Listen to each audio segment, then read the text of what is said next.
My name is Hall Davidson. As you can see, I've got this great job. I'm the Director of Global Learning Initiatives with Discovery Education. Basically, I'm a math teacher that got lucky. I taught in LA Unified for a long time and then ended up talking about technology and media, and that's where I am. But I got to go all over the place, and it's been very fun to see what people are doing everywhere, and I'm going to share some of that with you. And there's some things that are just fundamentals about what we need to do with kids in the year 2015 that I think you'll agree. And this session is just sort of to get you to think about those things, maybe show you some examples of things you can do in a classroom, but that's what this is all about. So that talking is just so you could actually see the handouts. They are case sensitive. It's linkyy.com/Hall Davidson handouts. And that is case sensitive. There's a QR code if you need it. I think it's all on the screen, I think. Actually, let me scoot it up. It looks like that screen's got a little bit. There we go. That'll be better. So anyway, there's the handout. And it'll be up at the end, too, in case there's stuff you want to see. Thank you for coming. Some of you may have skipped the lunch lines. One of the things is also true is that I really would like you to think about what we're talking about and throw up your ideas, because part of this is what you're going to take back to your classrooms and say, you know what, I could do this with my kids, or they might think that, or we might go this way, and that's the way that it goes. So this is Poll Everywhere, the fabulous Poll Everywhere, which I love. And it's changed a little bit. How many used Poll Everywhere before? So it's changed a little bit. Now, if you text to 37607. You don't text to Hall Davidson, you text to 37607. You kind of see it over there. And once you text Hall Davidson, then you're in and you can text as much as you want. So you can see over here, I was just testing it, and I did Hall Davidson and then left a comment. You don't have to do that. You just text Hall Davidson, and then after that, your comments will come. Those are comments all from me. Anyway, so that's Poll Everywhere, and I would love it if some of your comments come up and pop up here. As we're going to talk basically about things that I think are going to have an impact. And as educators, we sort of have an obligation to do some of the things I'm not sure we're doing with them yet. So again, that's the Poll Everywhere. I really look forward to leaving with a lot more stuff than I came with. First thing is 3D printing. We're just going to talk. How many of you have 3D printers at your school? All right, that's good. You really want to lobby for these. They're out there now. They're all over the place. We're talking about it in a second. But here's the first 3D printer I ever saw. This actually came from a video that a teacher sent me. So this is their MakerBots. You see what a 3D printer is. It basically, instead of putting out an inkjet like on a laser printer, it actually prints out, you can see there, little streams of plastic or metal or food or whatever it is that you're feeding in there. It's improving about every month. This is a MakerBot. It only does the plastic, but that's the idea. So they did that. They sent that to me, and then I noticed soon after that, in the Discovery Education Library, they'd put the same thing. So this is either upper elementary or middle school, I'm guessing. But this isn't just a video. They've put it inside a piece of student work. So this is a board builder. It's one of the tools that's in that library. But it's a board builder, and you can see they put the video in there of what a 3D printer is. And then at the top, they actually have a kid talking about 3D printing. And they did it like a TED Talk. So all this is to say that this spun out of the fact that they were one of the first people to get a 3D printer. It was very exciting, which meant it was very engaging, and they started doing stuff that they hadn't thought about before. For example, this builder. So there's their little TED Talk. It's going to come up, and you can see a kid in a lab coat. Very fun. Hard to hear, but he's talking. Leonardo da Vinci was a prolific inventor. But one of the challenges he faced was going from a pencil sketch to a working prototype. And that's why you never saw a helicopter in the 15th century. Anyway, so you get the idea. These are kids that have spun it from just 3D printing out into an oral presentation and to a piece of content they've created themselves. It became part of project-based learning. So that's 3D printing. It's not weird or wild out there. So what I want you to do is think about, though. Think about this if you're in a school, you're with kids. We didn't have 3D printing when we were in school, even if we graduated 2 years ago. So 3D printing, it's out there. Here's a 3D printing I made of myself. Right, so here it is, you can come see it. Look, it's here. So I went to a mall in San Diego. I walked inside, took my picture, and then printed it out. Took a day to print that out. It's not painted, it's actually the color 3D. So when you're talking about that with kids, let me show you this. Get any ideas? what ideas do you think they would have, right? So again, this is me. Hard to see in that picture. I'm not that scary up close, but come up and look at it if you want. But then with kids, what do you think about this? I'll let you look at that picture for a while because it's kind of funny. What are these things? Yeah, wedding toppers. They go on wedding cakes. So that's the thing to think about. What about this? I bought this at Home Depot. Yeah, it's a planter. You recognize Michelangelo's David there, right? This, you see how kids might be thinking about things they could do? Not just in your classroom, but in general. This is going to have an impact from now on, 3D printing. What about this? What's that? Yeah, it looks kind of cheesy, maybe kind of scary, but it's a prosthetic hand printed out on a 3D printer. There are groups that go to Africa in places where people have had, for one reason or another, the loss of limbs, and they print out stuff with rubber bands, and they make it custom on the spot. So these are the kind of things that we want kids to know. So if you have any ideas of what you think your kids would do with that, then that's what this is for. Board Builder is from Discovery Education, greatest teacher ever. Yeah, keep sending stuff like that. So the thing is, if you have that in your school, it's not just about the curriculum, although it can be, it's the things that go next. And here's why that's important, not just for this, but for a lot of things we're going to talk. This is a kid, he was exposed to a printer, this is about 4 years ago, in his classroom, and he was at a hospital, saw the doctors with stethoscopes and said, hey, you know what? Maybe I can print out a membrane that'll turn the microphone in my iPad into a stethoscope. And he did, and he patented it, right? That's what he does now, 8th grade, 9th grade. If he hadn't been exposed to it, he wouldn't have gone down that path at all. Is there a tradition for that? And by the way, once you start 3D printing, you go a lot of ways. This is a face printed in chocolate, right? Not going to do it on the same machine you do the prosthetic hand on, but it's different. This is a free app called 123D Catch. Works on Android, works on a Mac, and you basically go around, and what you get is it works very quickly. It sends it up to the web, and you get a 3D model of that kid, which you can then put in the right code and send to a printer. So they're doing that in LA Unified now. I talked to a kid who had himself printed out in that way. But you can also then, once you have the data file, you can take the data file, make yourself into a centaur, whatever else you want to do. So it's the things that kids are going to think about doing that maybe you and I wouldn't think about that are going to be cool. Here's why. So you get the idea? Kind of interesting the way that it spins off, right? What? It's 123D Catch. It's an Autodesk piece of software. Yes, so if you go to Autodesk, that's where you find all that stuff. Autodesk has been doing in that business for a long time. Who's that? Bill Gates, right. Here's the thing about Bill Gates. Bill Gates, and he had a conversation with Malcolm Gladwell that said, people think I'm remarkable, but he said, I was in a high school that had a computer, one of the first ones. They had access to they had remember the story? Why'd they have the computer? The PTA had a rummage sale. They didn't know what to do with the money, so they bought a computer. It happened that they had a connection to the college that had a mainframe, so they connected that computer to the mainframe. There were, as Gates says, maybe 6 kids in the world that had that set up.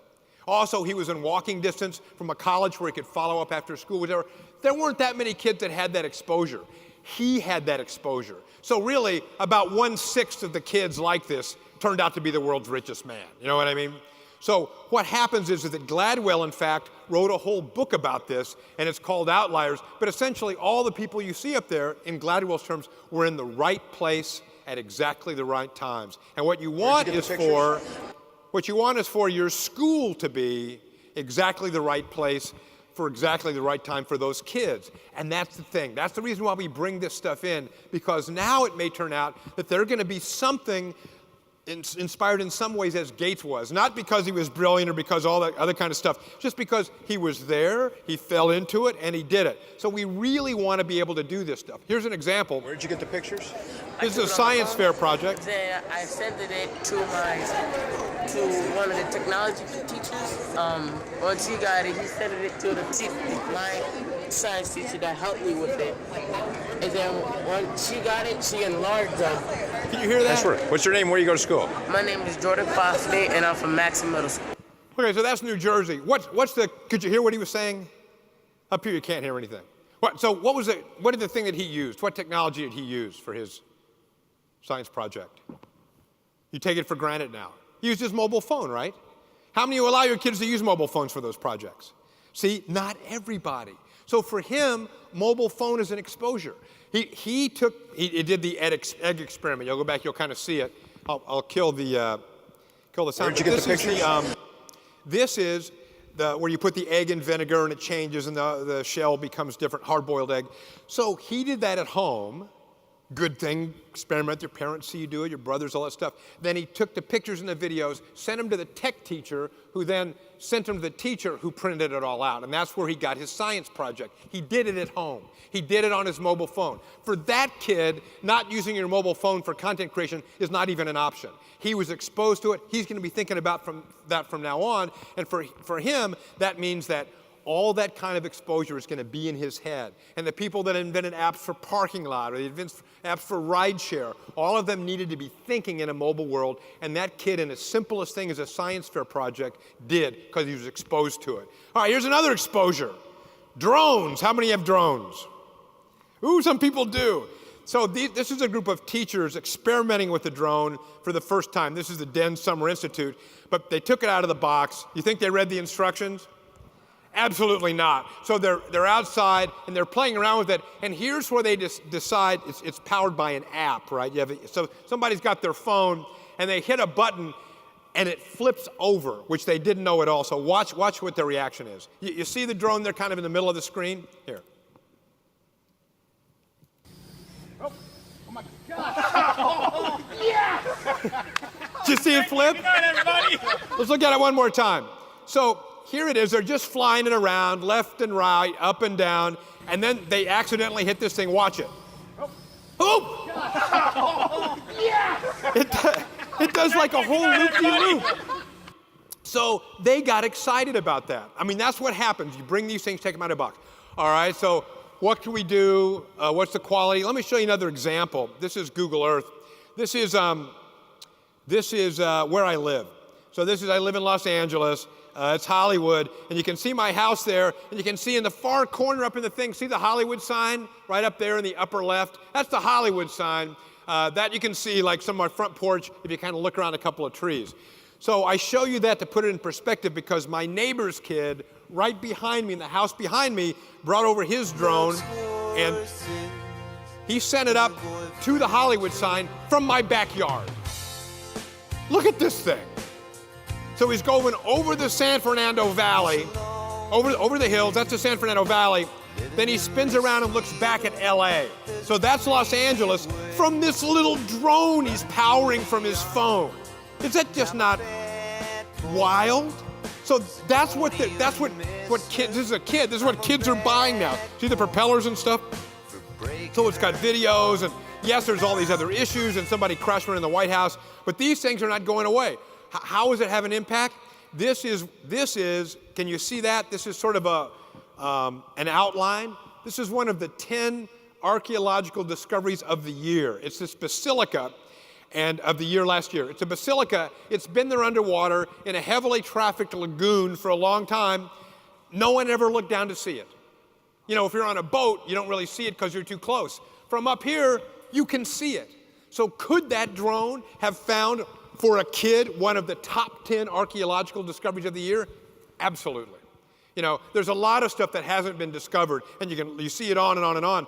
But this is the kind of things you say, why should we get a drone? It's because it's going to go in these other places. Now, there's a lot of other issues with drones, but that's what we deal with. Here's an interesting question. This is in the LA Times, but how many people do you think the Air Force right now have hired as drone pilots? How many do you think there are? And how many do you think they're looking for? How many drone pilots does the Air Force need to hire? How many that work there now? Anybody want to make a guess? 200 and 1,000. You know, that's actually pretty close. There are currently 988 active duty pilots. And I've been in the trailer where they work. It's really like video game stuff. You know what I mean? It's kind of mind draining. But anyway, it's a real job. They need 1,200 more. So this is the Air Force. How much are the employment going to be in the for-profit sector? You know what I mean? This is just them. This is just the Air Force using it for obvious reasons. Anyway, it's another one of those technologies. We don't know where it's going to spin. It's just the way it's going to happen. Anyway, that's how it works. But you get the idea. We bring it in. We think about it. What could you find? Let's look at archaeology. Let's look at some other stuff. And we just have to keep our brains open and let them think. Let me see what you guys are thinking about. Let's go back here and see. Board builders, okay, let me refresh and see. But again, if you have ideas, this is where to stick them. Like, this is what my kids might actually think of. It'll populate this. We'll come back and look at it in a second. So anyway, that's an idea. You want to see another idea, totally different? Yes, we would. Okay, this is one you can do with a hammer. So I'm at a school in Canada. And they're very proud. They call it a transparent school. So here's the wall in the school. When you walk around, it's covered with plexiglass. There's holes everywhere. So when kids walk by, they see what the plumbing looks like. Why shouldn't kids see what plumbing looks like behind walls? Are any of them going to be doing that in their lives? Some will. Maybe more will because they go, oh, that's how where the water goes, right? So in the ceiling, there are holes covered by plexiglass. In the floors, there are holes covered with plexiglass. Not, in every room, but in some places, if you look around, you can find it. What else do you see in that picture? If a kid wanted to know more, what? QR code. So I'm walking by, I've got my mobile phone, maybe I'm that kid from Maxim Middle School, go, well, I wonder what that is. And you look at it, and that feeds him more information about the real world that he's around. Isn't that a cool idea? Don't you think every school should be built that way? I mean, it's sort of a philosophical thing. No, we cover up so our kids don't see. They shouldn't be troubled by things like architecture and plumbing and physics, you know what I mean? Let's just put it in a box for them, So that's an easy one to do. So here's another one. This is augmented reality. A lot of sessions in it here. I just wanted to show you some of the things that I've seen in my travels. So I'm in London. I like to say it. Look, I was in London. And there, the Museum of London has taken their old photographs and gone around to London. And when you're in the right place at the right time, you see the photos line up, and you see old London from the 40s over new London. Is that just not cool? So if you have old pictures of your school, or hey, take a picture of your class right now, because next year people are going to be sitting in those seats. If the seats are in the same way, and they probably will be, you can say, look, here's who was here before. Here's what it is in France. So here's France. You can look and you actually see what used to be in there. I think that's pretty powerful, don't you? Here's Normandy. You're at Normandy, you're walking around picking up shells. You pick up your phone and you look around. Can you imagine? There's the landings, right? You going to ever think the same way about that again? This is why they don't speak German in France. You know what I mean? So that's how this stuff can work. Can you do that? Yeah, here's an art thing. It's they took a piece of art from the museum, laid it over the Thames, because the Thames used to look like this. So can you do that? Yes, there's startups now. There's one called Fight that's going to do it. It's in Kickstart now. I know because I subscribed. So they're going to come up with other stuff. But Sphero, and I didn't get this on the slide, I'm sorry. Sphero is a great app, as is 360 Pano, where you can make a panorama for free, and that lives then on the web. So you could actually go into a place and stand here and go, this is what it used to look like last year. So Sphero, you can make, anybody use 360 Pano or one of those things? They're easy, aren't they? They're fun, right? So imagine saying, here's a spot, and here's the QR code, and the QR code will take you to what it looked like when they were building it, or last year, or 10 years ago if you can find it. I was talking to Kathy Schrock. She used to have a job to go around and find old pictures of the same place and then make a new picture. This is like a long time ago. Those photos were around. So what a cool thing to be able to make this a learning object, because I can see what used to be there. Now, you can't see what it was 5 years ago, but kids 5 years from now can see it if you make it now. What are we going to do? We're going to make and show people in the future what our school was like, what our neighborhood was like, what the Walmart was like, whatever it is, so that they can see it like this, because that'll be kind of cool. Don't you think they'd be interested in that? Right? They think their lives are important, so now they can really share it around. Anyway, that's how that stuff works. Is it going to go bigger? Yes, this is Microsoft, who just spent $1 gazillion on this. This is their little version of Google Glass or of the Oculus. And because they also bought Minecraft, you can actually wear these glasses and see the Minecraft you made in your living room, right? So you can kind of look through the floor and see it. Anyway, that's where it's going. This is, believe it or not, Viewfinder. So Viewmaster. Remember Viewmasters? So Viewmaster and Mattel's now are doing this. See him slip the phone in? So now when you look at the when you look at the city through the Viewmaster, and I'm assuming these are going to be real pictures, they're animations now on their website, but you actually see what it is and you click on the link and you go down, you actually look around in that world on your Viewmaster. So that's how fast the world is going. This is a BMW mechanic. This has been out for a couple of years, but you put this on. How many people have ever worked on your own car or done anything like that? So here it is. Here's the mechanic. It basically overlays a cartoon of the repair. So it like shows you're supposed to unscrew here. It doesn't do it for you. That's like weeks away, but but you see that he does, and then he says, "I'm done," and it goes to the next animation. So it shows him exactly what to do. How many people think that's going to be big? It's going to be very big. Microsoft, one of their goals for their wearable product is that a plumber can see what you see, and he says like, okay, it's leaking, turn the Rheobob. You go, what is that? And he draws a circle around it, and you see it drawn over your own sink, right? That's just not that weird. That's what they're doing now, right now. So that's how it works. What else can you do in a classroom would make sense? Here's the thing that we did. This is the George Bush Presidential Library. That's George H.W. Bush, who was married to Barbara. So every year they have a what's called a reading discovery. And the reading is they bring in kids from all over, and the kids read. Barbara reads. Barbara, I call her Barbara now that we're tight. Because look, it was me. I'm right there. See it? We're chatting. You know what I mean?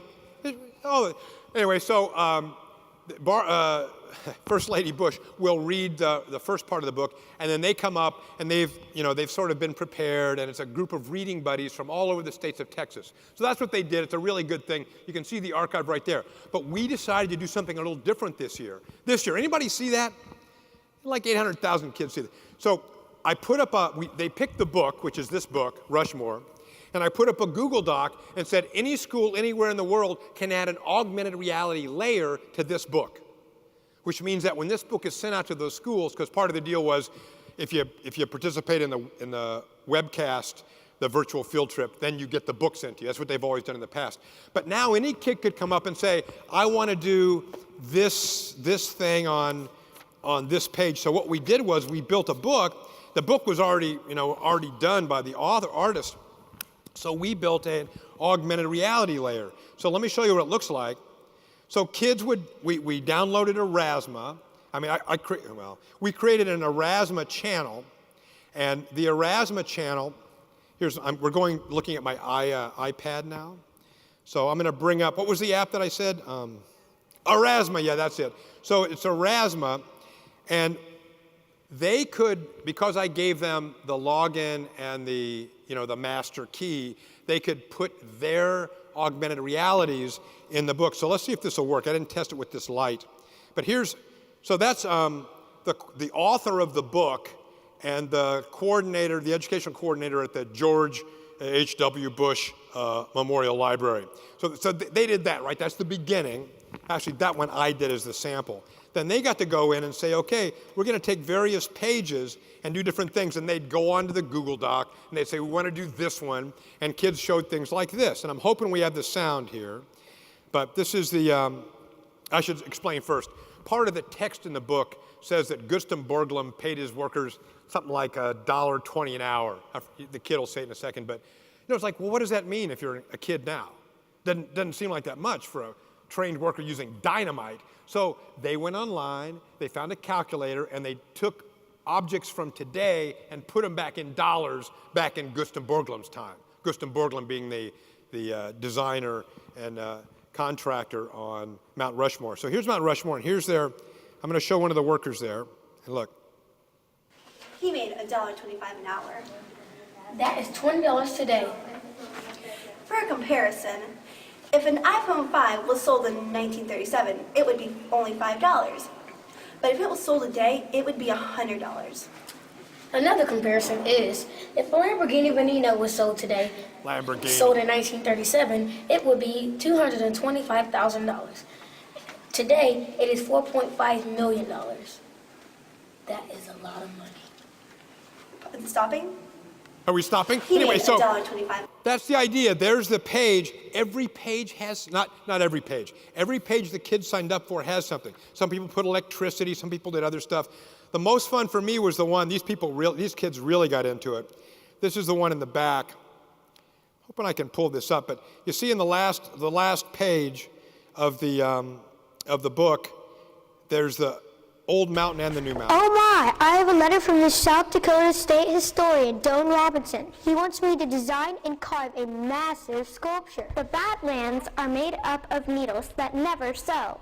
They come from igneous rock formed millions of years ago by volcanic So activity. you can see what they did was they dressed up in, those are two girls spot that are might be construction good. workers. They Great. dressed up in costumes. They found a picture of the mountain before Mount Rushmore was on it, and they put that in a chroma key, and that's how they made their video. Is that just not amazing? So now anybody that goes to a bookstore and follows the Reading Discovery channel will see that, right? Anybody that buys this book will see those kids' work on top of this. How many people think that's a cool thing? So what did we do? We built that Google Doc, and that's how we did it. So that's why you want to get started on these things. And once you do, who knows what Erasmo will be like in 5 years or something else, but something will be around, right? They'll be thinking about it. Maybe they'll think about making that stethoscope out of an iPhone, or maybe they'll think about doing something else. But that's how that stuff works. So you really want to do that, and again, how to do that is here. This is the First Lady.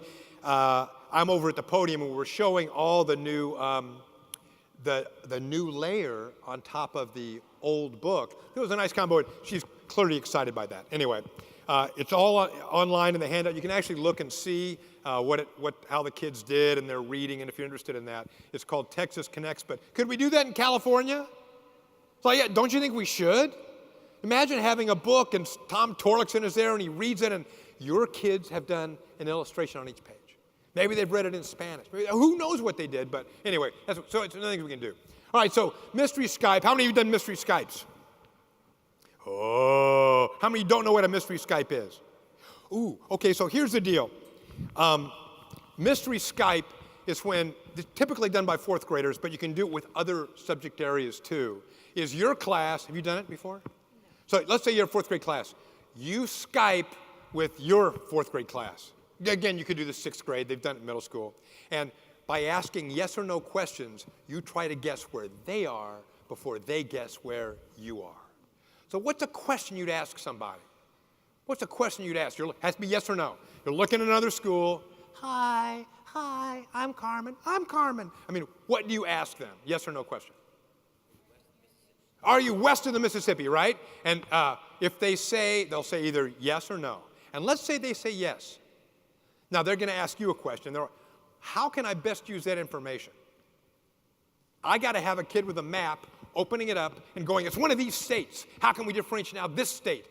Are they on water? Are they touching Nebraska? Or whatever they're going to do. So they have to have data. So here's some kids that are explaining what Mystery Skype was to them. Mystery Skype is where two schools come together on Skype and ask each other questions to find out where you live. By using maps and asking questions.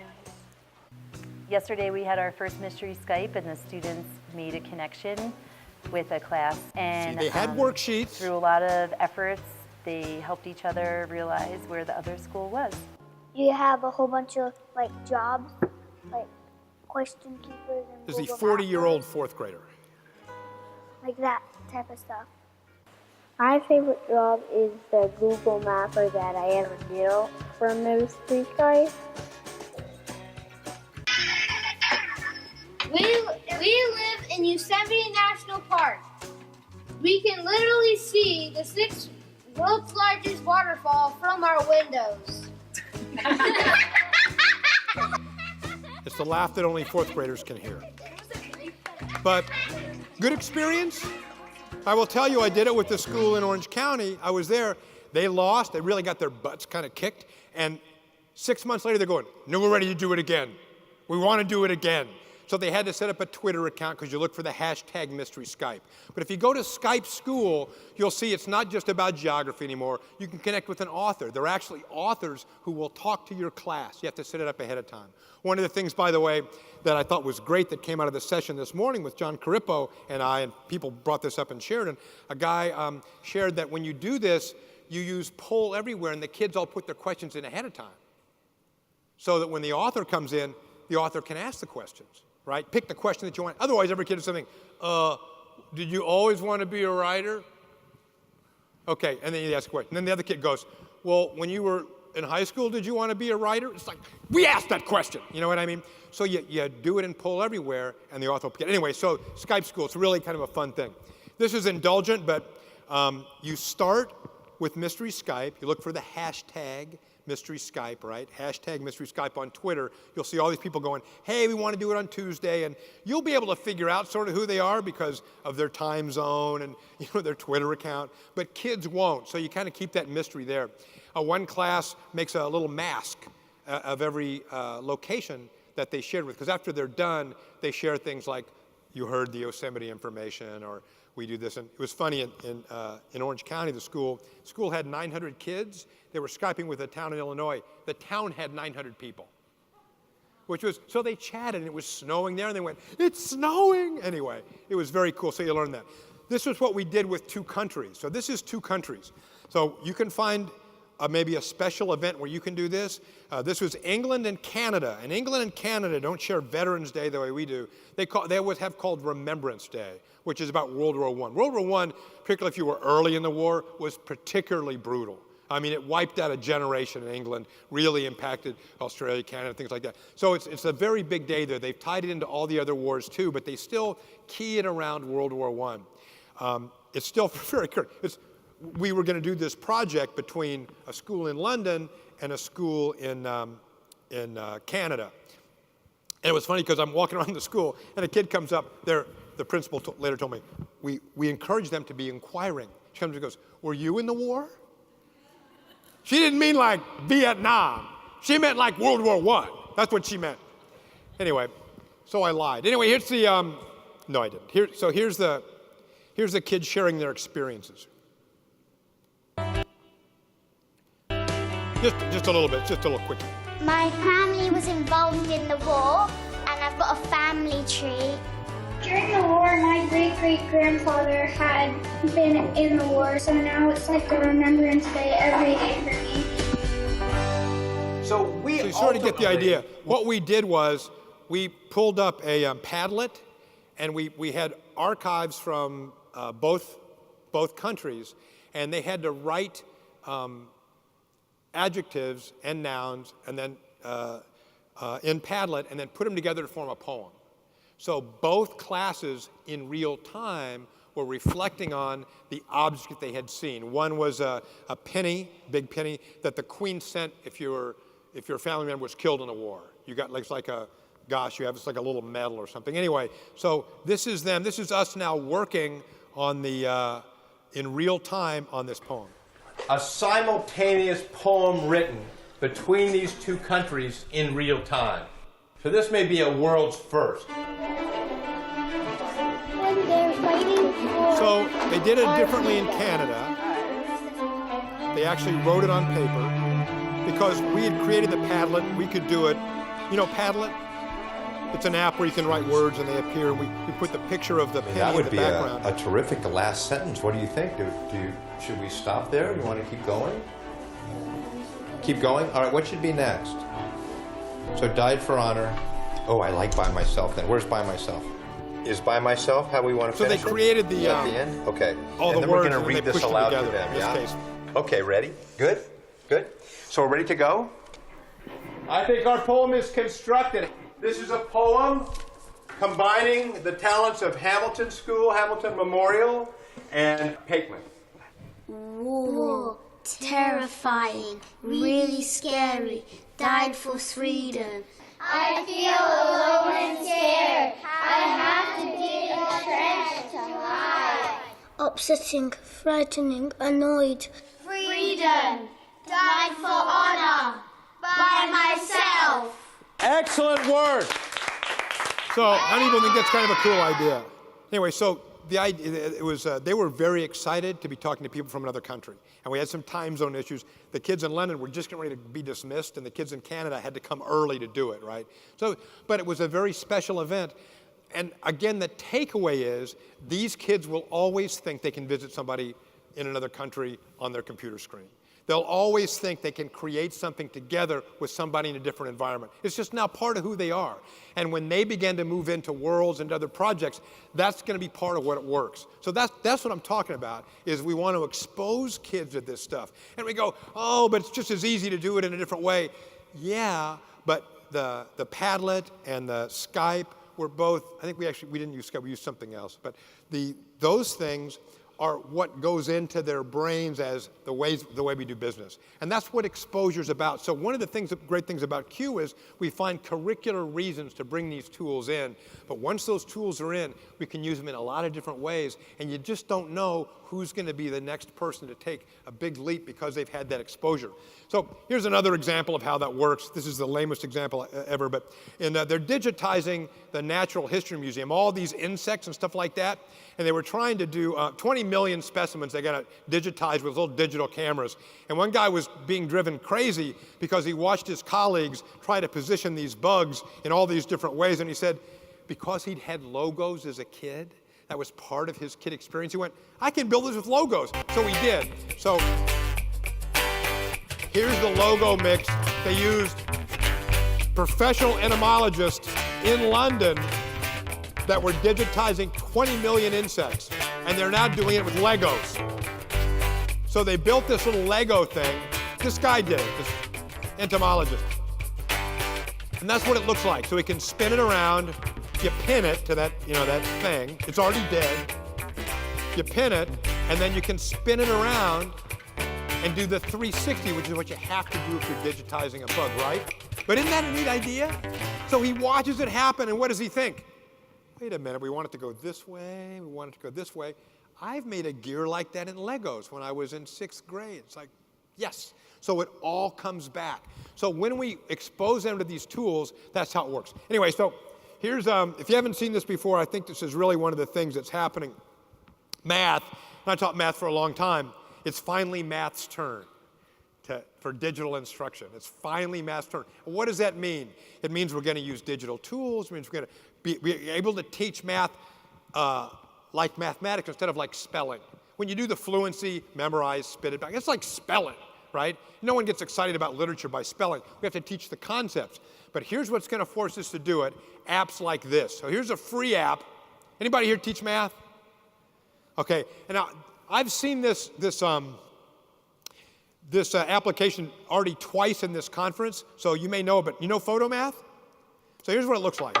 This will be horrifying to you if you're a math person.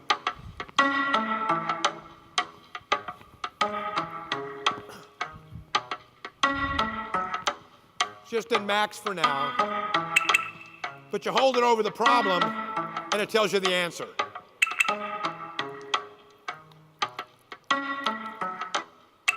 I know what you're thinking. Hey, I'm a math person. I'm going to make him show me the steps. There are the steps. So I've heard people say, oh, it's not perfect. So in every problem, was it correct? So if it's not correct, you can send up the correct answer. So it's going to get better. And just like Wikipedia, better and better. So this means, finally, we're not just going to teach more and more problems. So this is Discovery's book, of course. But this is, see, you look at the slider down at the bottom. You actually can look at what the C variable up here. That's actually the constant, but it's we changed the constant, so you see what actually effects it has on the okay, it's a variable on the parabola. So as we get a sense of what a parabola really is and what it really does, we don't have to. It used to be you had to solve all those problems. You picked a point, you did it, and you did these exercises. Now we can just do it in that way and make it easy. When you're looking at triangles, there's all these interesting rules about triangles.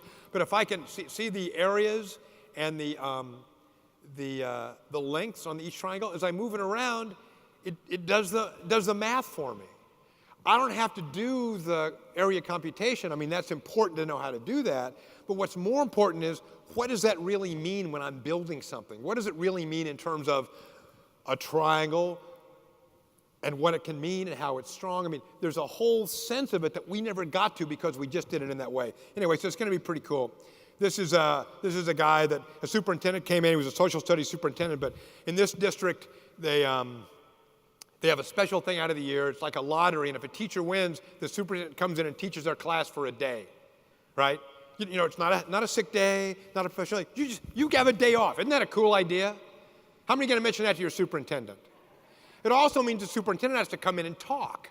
Well, and teach, sorry. Come in and teach.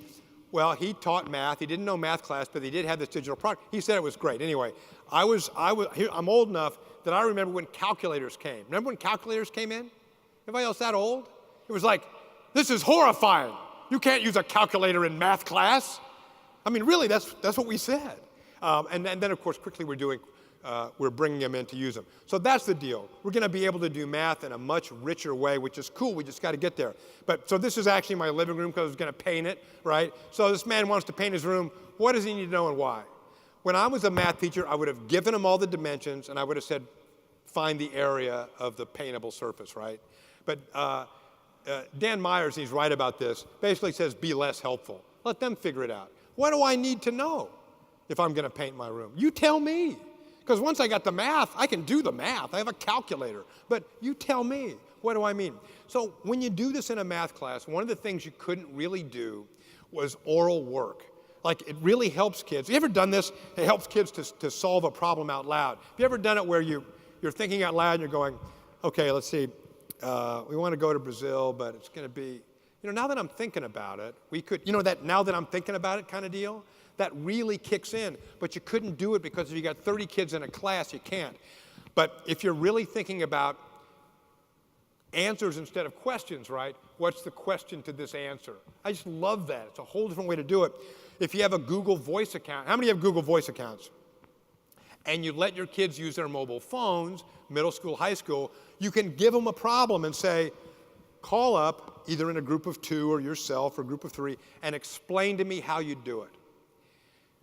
As a math person, you know right away. Well, you'd measure the walls because you want to buy that paint, then you're going to paint the windows. I mean, you know right away whether they're really understanding it or not. You couldn't do that in a class, but with a Google Voice account, which gives me a transcript, I can have you interact in a much deeper way with the math than you could before. And you will hear all the time, oh, no, that's not right. What we'd want to do would put that line at the bottom. Yeah, we put that line at the bottom, and then the other line at the top, and then it starts to fall together. We couldn't do it before. We couldn't do it before in a math class. Now we can. Anyway, how many people think that's cool? All right, so here, I've lost everyone but the math people. Here's the other thing. This is such a powerful thing. It's not new, but when I visit classrooms, I don't see it as much as I should. So closed captions you open up for second language learners. There's captions everywhere. When the televisions went digital, I had to relearn everything and figure out how to turn the captions on. It's a complete pain in the behind. Where before it was relatively easy, it's so worth it. And you can do it with instructional media, you can do it with YouTube, and I'm going to show you how in a second. But first I want to take less than a minute and show you how it works. So this is for second language learners. How many of you are native Spanish speakers? Okay, so this will not be instructive for you. So you don't speak Spanish, but I'm going to show you some dialogue, and I want you to try to figure out what's going on and tell me how much of it you get. Okay, here we go. ¿Sabe cuánto falta para llegar a Madrid? A ver. Son las 2:30. El tren llega a las 6. Faltan 4 horas y media. Perdón, faltan 3 horas y media. Tiene usted razón. ¿No hay de qué? ¿Y usted qué hace en España? ¿Está de vacaciones? No. Busco a una persona. ¿A una amiga? Bueno, en realidad es la amiga de otra persona. Usted subió en Sevilla. ¿Vive allí esta amiga? Antes sí, pero ahora vive en Madrid. All right, so how many of you could follow some of that? How many are like, really is kind of hard. So now I'm going to show it to you still in Spanish, but with captions. Captions in Spanish. I'm not going to translate it for you, but I'm going to let you see the languages as we have this exactly the same conversation. ¿Sabe cuánto falta para llegar a Madrid? A ver. Son las 2:30. El tren llega a las 6. Faltan 4 horas y media. Perdón, faltan 3 horas y media. I'm going to teach you a word in Tiene usted Spanish. razón. ¿No hay de qué? ¿Y usted qué hace en España? ¿Está de vacaciones? No. Busco a una persona. ¿A una amiga? Bueno, en realidad es la amiga de otra persona. Usted subió en Sevilla. ¿Vive allí esta amiga? Antes sí, pero ahora vive en Madrid. All right. How many people found that easier this time? Like, how many found it way easier? Even though you're not a Spanish speaker, doesn't it sort of make sense now? You're able to follow it, you hear it. So open up the captions. If you already know this, don't answer. What's the Spanish word for sigh? Anybody get that? What was it? Suspira. See it? Had a little carrots around it. Suspira. If I showed that to you 3 times, total instructional time would be less than 4 minutes. You totally have that stuff down. So anyway, so open up the captions. And even if you have difficulty decoding, if you're a native speaker, how many people think captions would help a native speaker? There's some pretty good data on that too. Anyway, so here's a TED Talk. The more and more you look for it, if you just think, I'm going to make it so much easier for 20% of my kids. Even if it's 20% of my kids, it's going to be easier. Then you start looking for it. So here are the TED Talks. Look, you got subtitles in a whole bunch of different languages. Now, I'd leave it in the same language. It's how you learn better. But you have these choices. So here's what it looks like. An elderly female chimpanzee had woken up with a facial droop. And the veterinarians were worried that she'd had a stroke. So my wife hates this because she says, I just start reading all the time. It's like, yeah. The animal's I mean, heart to look for that's what school is for, cardiac right? cause. So anyway, TED Talks, you can turn Now, it on. This is YouTube. YouTube, you can actually caption it yourself if there's no captions up there. So how to do it's in YouTube, but if you do a search for captioning in YouTube, you'll find it. But you can actually upload a transcript. There's actually a way to do it automatically. It'll give you captions automatically using their little artificial intelligence. It's not always right. You know what I mean? You listen to it. It's like when you watch the local news and you have a court reporter just type it in as fast as they can, and sometimes it's right and sometimes it's wrong. But you can upload it yourself. So if you find a video in YouTube or anywhere else, it's like make sure the words are there because it's better. We're there to teach. Reading is kind of a hard thing anyway for an awful lot of people. Make it easier. Remember how much easier that second Spanish language thing was. Anyway, so that's how that works. You can also do it, I forgot to put, anyway, the Discovery Education Library, you can also turn on captions, and people forget to do that. I've been in classrooms watching, it's like, turn them on. I mean, it's annoying to you because you're a good reader, but boy, if you're not a good reader, it really, really helps. And in the Discovery Library, you can change the size and the color and all that other kind of stuff. Okay, and another final reminder, make sure that you open the captions for first language learners too. I remember a study a long time ago where they were doing a controlled intervention with a certain reading strategy, and they got really deep information on every kid. And this is 30 years ago. And one of the things they found that surprised them was that the kids that had a hearing impaired person in their family were better readers when they got to school. Why would that be? Remember, this is 30 years ago. Why would it be, if you have a hearing impaired person in your immediate family, that you'd be a better reader when you got to school? Why? The readers are good readers because they read, right? You're reading. So did they watch television in those classes, in those homes? Yes. How did they watch it 20 years ago? You had a caption machine. You bought this thing the size of a VCR, and that's what you watched all the time. So if you're a kid and your uncle's deaf, every TV show you watch is captioned, right? So those kids got to school, it's like, goes from left to right, here's the word the, it's like boom. So anyway, it's powerful. That was, just trying to write that down. So here's one just to think about. This is kind of fun. You ever been I want you to get ideas now. Ever been in a park bench like that? Or a spot, right? You know, somebody died, and I guess they didn't have heirs, so they left money to the park bench. Anyway, whatever. So that's it. So here's, that's one thing to think about. Here's something else to think about. This is a solar-powered park bench. There's Obama. Here's people using it. It's you can actually have power. I'm sure it's getting smaller and better, but it's actually solar powered, so you can plug in devices in at a park bench. Here's something else. Anybody recognize either of those artists?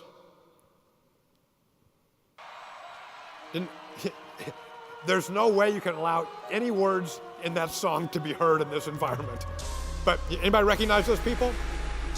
Snoop Dogg on the left, Tupac on the right. This is Coachella. Here's what's interesting. Snoop Dogg had been dead for years when he performed at Coachella, right? You know this story? Oh, if you don't know, it's kind of cool. Let's look at it again. That's a hologram of Tupac. How many people know that story? That's a hologram that they put up. Since then, you've seen Michael Jackson and other people, but you look at it, and people that were there said, it really looked like Tupac. And finally, they dissolve it, so you just know it's not an actor being that person, right? So anyway, okay, that's something else to think about. So we got holograms that can perform at Coachella. We've got, this is 4 years ago, there was a site called Virtual Eternity. Our first child, Brooke. And it was designed for, I'll tell you in a second, it was designed for people, you could take a picture, animate it, and your heirs could talk to you after you were dead. It was called Virtual Eternity. I'm not making this up. Anyway, so here's the site, and so I got one, and I added information. So here's me talking to the guy. The site's simply now gone, but here. So you type in a question. Do you have any children in school? Our first child, Brooke, was born on September 30, 1983, and our son Ben was born on December 3rd, so he's talking to me. 1985. Now I noticed that there's a bottle of scotch in the background. See it? So I said, "You like Glenn Levitt?" ? Considering what's behind me, I would hope you'd know the answer to that. Okay, so Glenn Levitt's back there. Did he anticipate that question?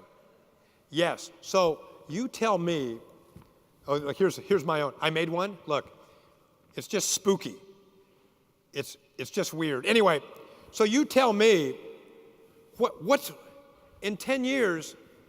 What's going to be that scene? What do you think's going to happen?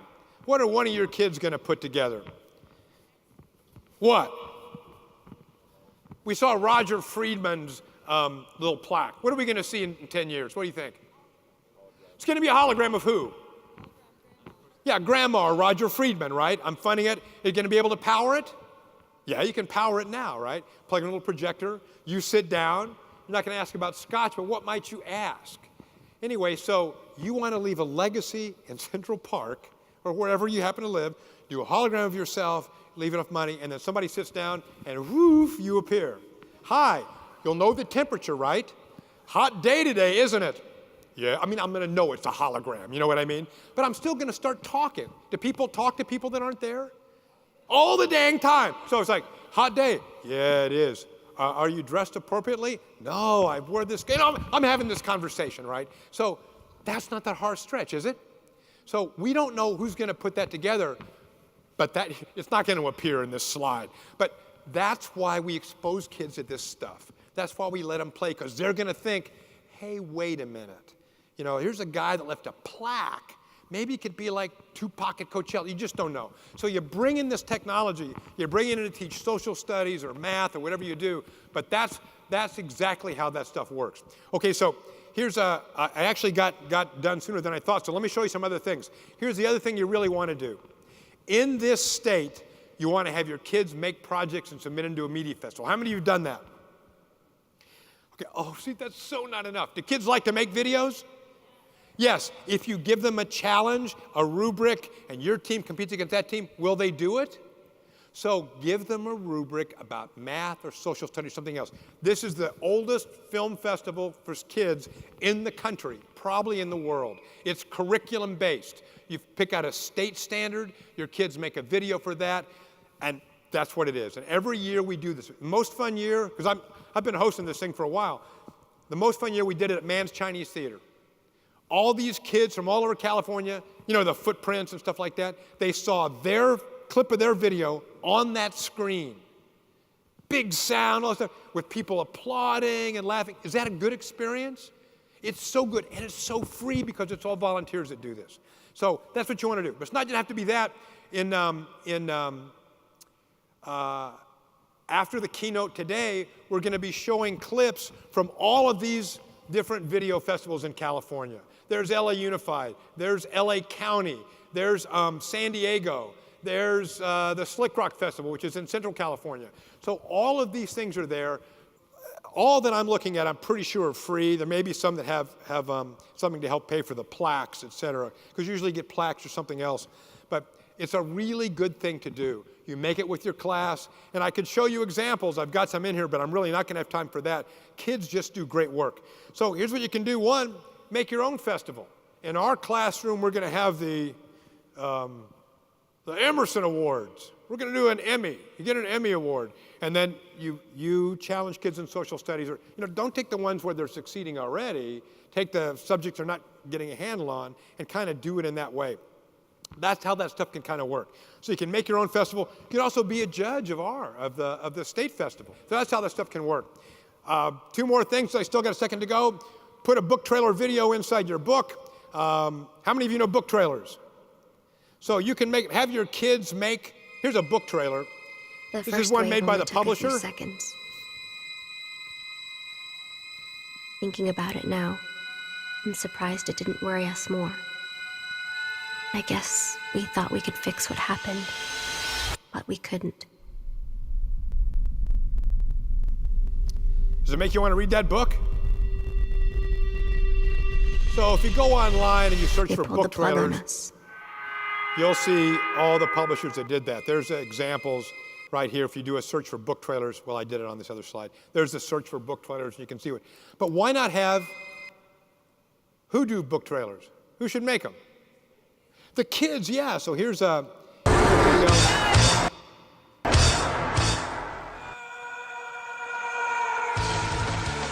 This is so kid-driven. But the idea is that they make a video, you select the best review of the book, you post it online, you make a QR code, the QR code goes in the book. Isn't that a neat idea? I mean, anybody that walks in that library with a QR code reader will see their review of the book. So, anyway, kids always use slime green, and they always pick bad rock music. But anyway, that's what they do. So that's how that works. I think it's a really good review. You can see lots of samples. If you go to YouTube and just do a search for book trailers, you'll see that. But that's how it works. And all those are ideas that are here in this handout. How many people learned something? Good. So thank you very much for coming after lunch. This was a lot of fun to do. I want to look and see. Anybody have any questions? Because we have to be done, right? We're done? Okay. Anybody have any questions? All right. Anybody learn anything they really think they can take back and use?